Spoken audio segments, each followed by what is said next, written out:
22 जनवरी को राम मंदिर की प्राण प्रतिष्ठा होने जा रही है, लेकिन उससे पहले प्रभु श्री राम के आशीर्वाद से महाराष्ट्र को बड़ी खुशखबरी मिली है। भगवान राम ने महाराष्ट्र के फॉरेस्ट डिपार्टमेंट को मालामाल कर दिया है।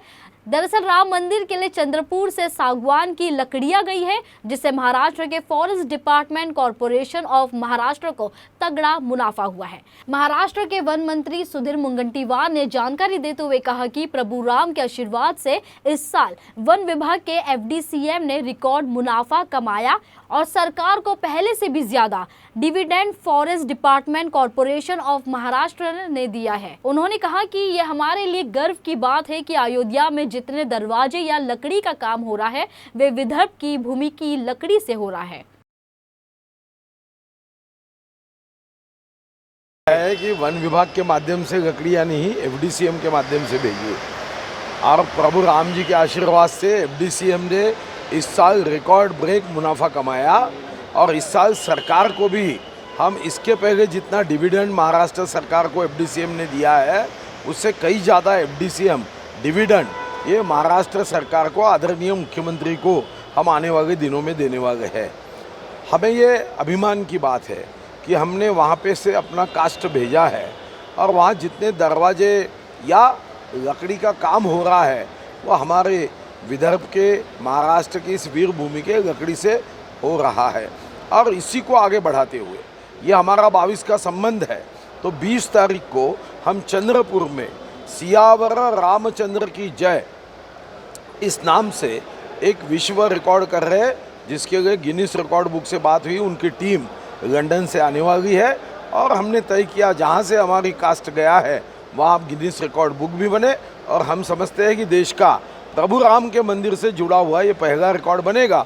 उसके बाद फिर 22 को कुछ बनने वाला है। देखो रिकॉर्ड आपको 20 को सभी टीवी चैनल्स में हम दिखाने वाले हैं, क्योंकि हमारे पास अभी और 7 दिन है। हमने बताया हुआ रिकॉर्ड और कोई करे नहीं, इसलिए 20 को आप सबको निमंत्रित किया जाने वाला है। भाऊ, विधानसभा अध्यक्ष जो राहुल नार्वेकर है उन्होंने जिस तरह से फैसला दिया है एकनाथ शिंदे के गुट को मान्यता दी है, अब एनसीपी भी कह रहा है कि हमें भी मान्यता दी जाए, उनकी भी डिमांड ऐसे ही।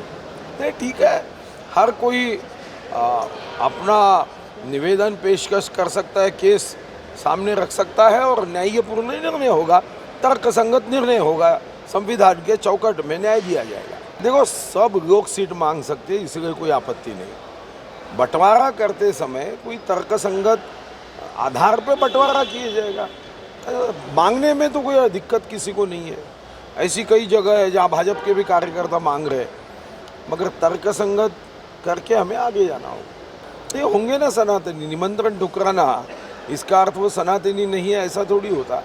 अब मैं नहीं जा पाऊँगा तो इसका मतलब मैं सनातनी नहीं हूँ, ऐसा नहीं होता। अपनी अपनी सोच होती है, कार्य की पद्धत होती है, कहाँ जाना। अब मैं बहुत बार भीड़ में नहीं जाता तो इसका मतलब मैं कोई अधार्मिक हूँ, ऐसा तो नहीं हो सकता। मैं तो महादेव जी का भक्त हूँ। तो शंकराचार्य ने नहीं जाना, इससे सनातन का क्या संबंध है? सनातन इस देश का आत्मा है। सभी धर्मों के पहले सनातन धर्म ने, वो चाहे पर्यावरण हो, आध्यात्मिक क्षेत्र में मानव ने अपने कौन से कर्तव्य पूरे करना चाहिए, ये बात वो हमें सिखाई है। सनातन यानी क्या, बुराई सिखाना, ये सनातन नहीं हो सकता। तो जबरदस्ती से धर्मांतर करवाने की बात करना, ये सनातन नहीं हो सकता।